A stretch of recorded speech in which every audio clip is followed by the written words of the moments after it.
everybody, welcome to Storm Reads, and today I'm coming to you with an announcement video. It is time for Middle Grade May. Now, Middle Grade May used to be something that happened for a few years, I think, and then Acost, the one that had started it, she quit doing YouTube videos, and so it wasn't being done anymore, and I always looked forward to doing like any kind of middle grade type thing, and always wondered why it wasn't around. So I asked Elizabeth from Lizzie Faye Loves Books, because she used to do host with her, and so I said, let's ask her if it would be okay if we could bring it back, and she said it was okay. So Elizabeth from Lizzie Faye Loves Books, Lee from Dark Roots Creation, and Elizabeth Tyree from, I'm not quite sure what her channel name actually is, so I will just post it all down in the description. We are going to bring you Middle Grade May, and we decided to do family as the theme, and we made up prompts to go with every letter in the word family.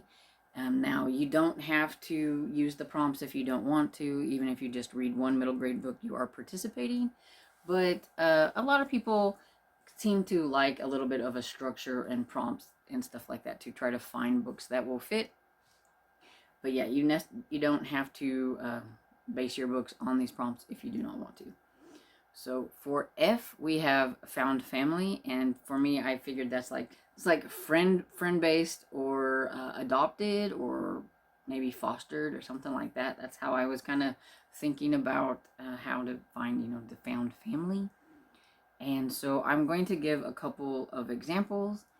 And so my first example I have is friend-based, and so it's Spy School by Stuart Gibbs. This is the latest book in that series, but I don't have the first book.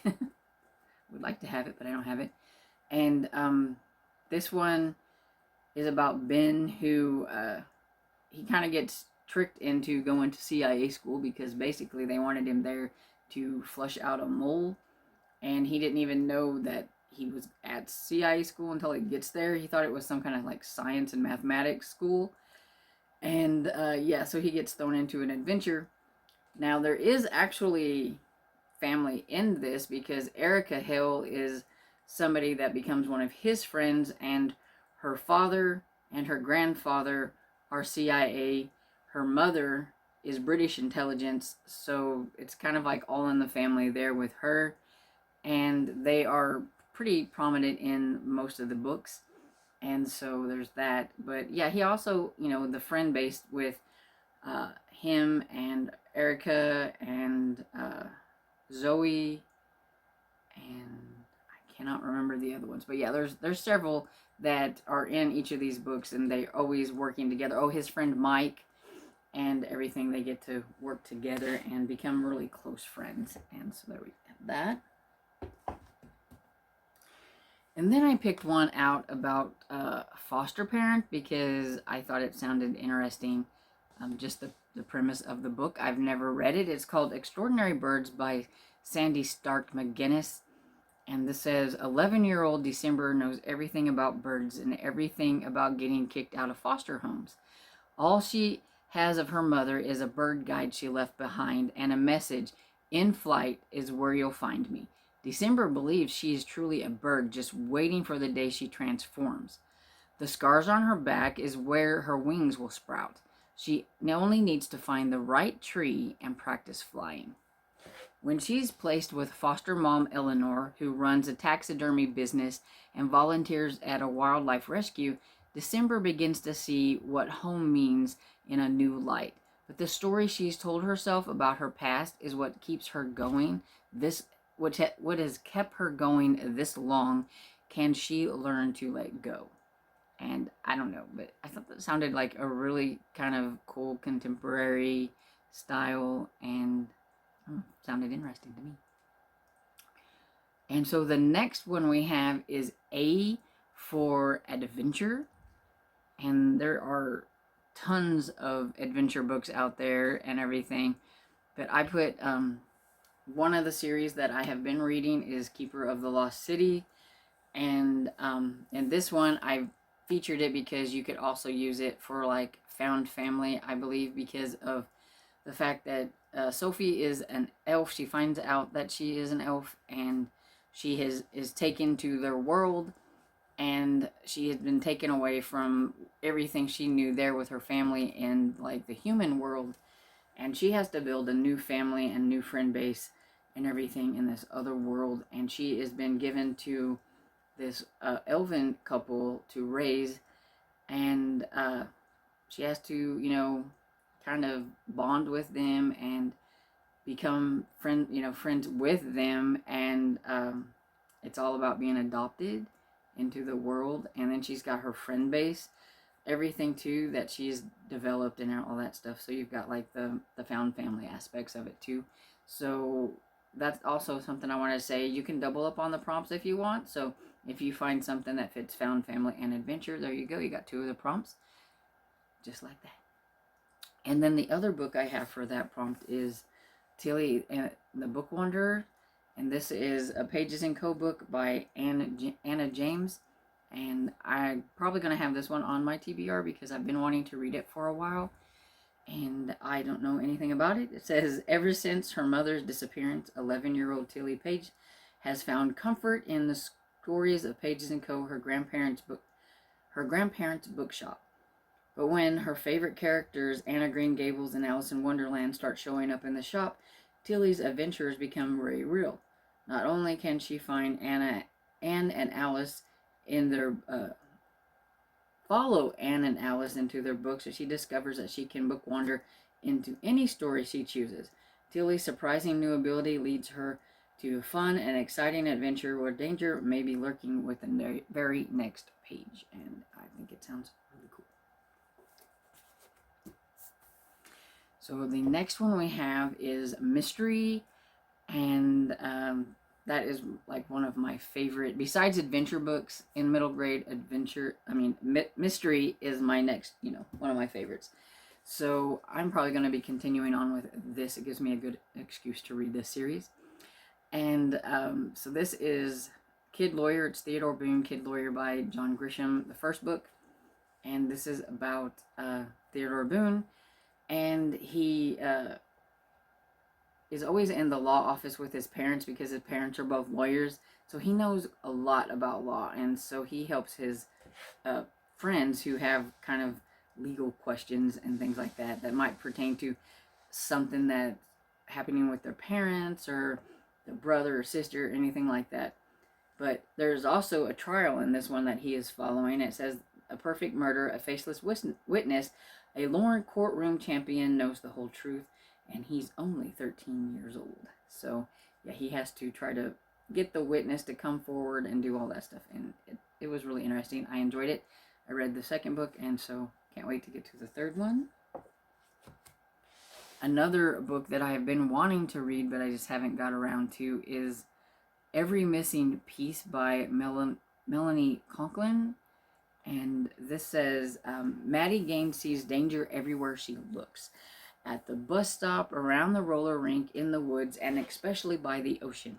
When Maddie meets a mysterious boy setting booby traps in North Carolina woods, she suspects the worst.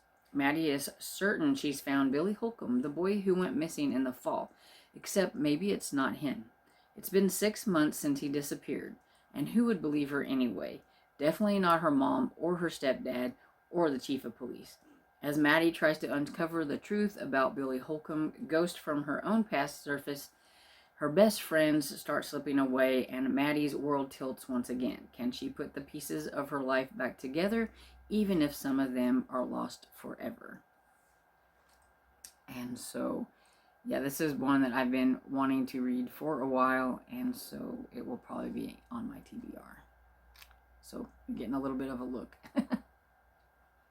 So the next one we have is I for Indigenous and or any ethnic group, really.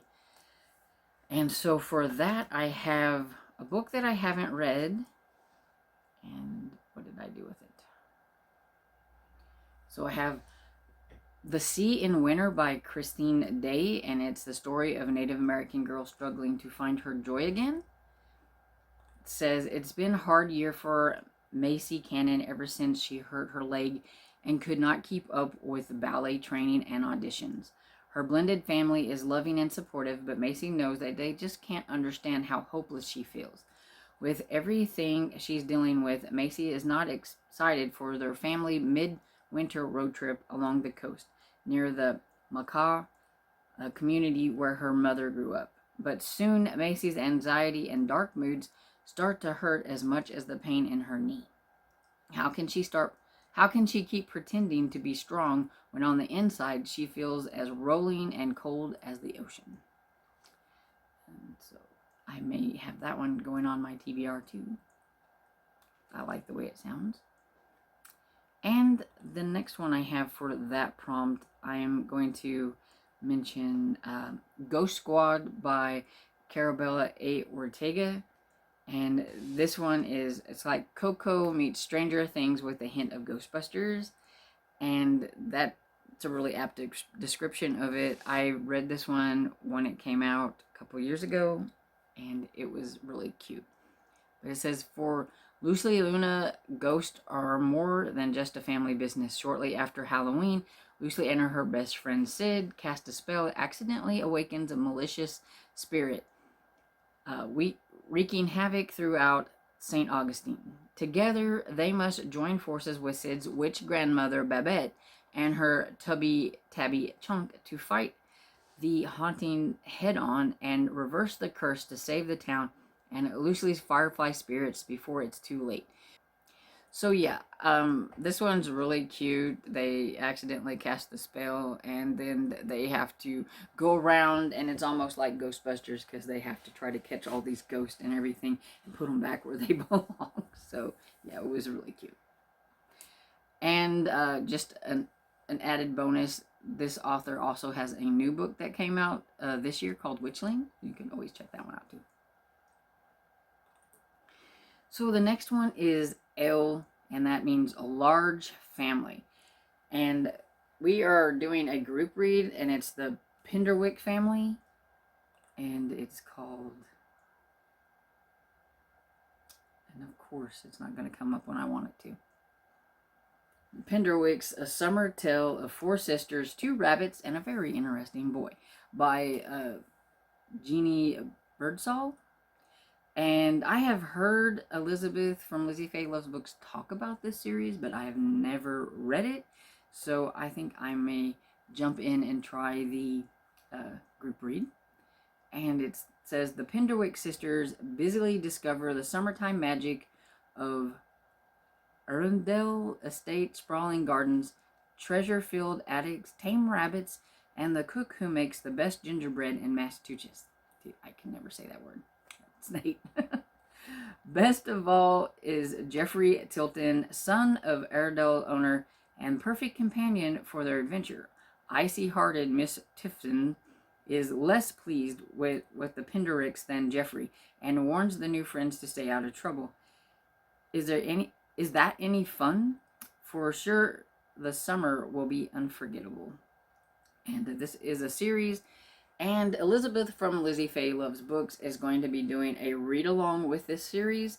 So if you decide to join in with the group read in May to read the first one, then you might want to, if you liked it, you might want to continue the read-along with her, as she's going to be doing one every month afterwards. And so I have no idea about large families. That was one of the things I had to look up. So like none of the large family ones I've even ever read, but I have All of a Kind Family. I thought it sounded kind of interesting. It's by Sydney Taylor. It says, it's the turn of the century in New York's Lower East Side, and a sense of adventure and excitement abound for 5 young sisters, Ella, Henry, Sarah, Charlotte, and Gertie. Follow along as they search for hidden buttons while dusting Mama's front parlor, or explore the basement warehouse of Papa's peddler shop on rainy days. The 5 girls enjoy doing everything together, especially when it involves holidays and surprises, but no one could have prepared them for the biggest surprise of all.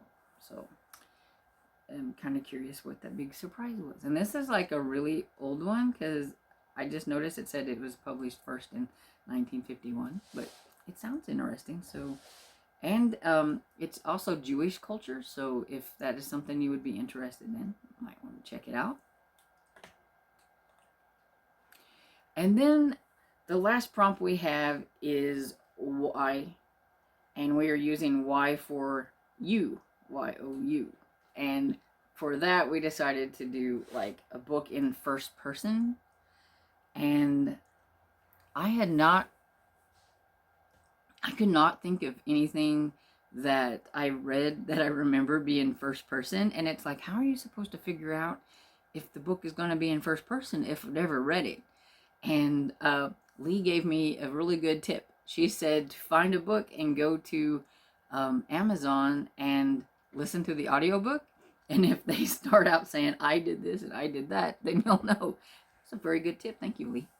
And so with that, I found a couple of books that sounded pretty interesting that I may put on my TBR. And that is The Remarkable Journey of Coyote Sunrise by Dan Gemmenhart. I'm probably pronouncing that guy's name wrong. And let me look it up here. Forgot to put it in here to have it already ready to go. Okay, so it says 5 years. That's how long Coyote and her dad Rodeo have lived on the road in an old school bus crisscrossing the nation. It's also how long Coyote lost her mom and 2 sisters in a car crash. Coyote hasn't been home in all that time, but she's learned the park in her old neighborhood is being demolished. The very same park where she, her mom, and her sisters buried a treasured memory box. She devises an elaborate plan to get her dad to drive 3,600 miles back to Washington State in 4 days without him realizing it. Along the way, they'll pick up a strange crew of misfit travelers. Lester has a lady love to meet. Salvador and his mom are looking to start over. Val needs a safe place to be herself. And then there's Gladys. Over the course of 1,000 miles, Coyote will learn that going home can sometimes be the hardest journey of all. But with the friends by her side, she just might be able to turn Once Upon a Time into a happily ever after. And that one sounds really good. So I'm looking forward to checking it out. And then the next one I have is a bit of a mystery one, because, you know, I do like my mysteries. And this one is called From the Desk of Zoe Washington by Janine Marks. And it says, Zoe Washington isn't sure what to write. What does a girl say to a father she's never met, hasn't heard from until his letter arrived on her 12th birthday, and who has been in prison for a terrible crime? A crime he says he never committed. Could Marcus really be innocent? Zoe is determined to uncover the truth, even if it means hiding his letter from her and her investigation from the rest of her family. Everyone else thinks Zoe's worrying about doing a good job at her bakery internship and proving to her parents that she's worthy of auditioning for Food Network's Kid Bake Challenge. But with bakery confections on one part of her mind and Marcus's conviction weighing heavily on the other, this is one recipe Zoe doesn't know how to balance. The only thing she knows is the truth. Everyone lies. And so, yeah, I thought that one sounded kind of interesting. And so there you have it. That's all of the prompts for middle grade May. And like I said, you don't have to do any of the prompts if you don't want to. You can just read 1 or 2 books and read whatever you want. I mean, for me, as long as you read a middle grade book, I would be happy, because I really love middle grade, and I think everybody should give middle grade a try.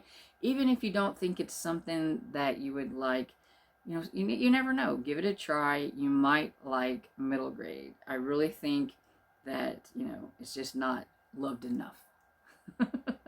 And so I love spreading the word about middle grade books. And like I said, you can double up on the prompts as well, so don't think that you have to read 6 books if you don't want to. You can double up on some of the prompts, or just don't do some of the prompts. So I hope you enjoyed this video, and if you did, Don't forget to like and subscribe, and I will see you all in the next video. Bye.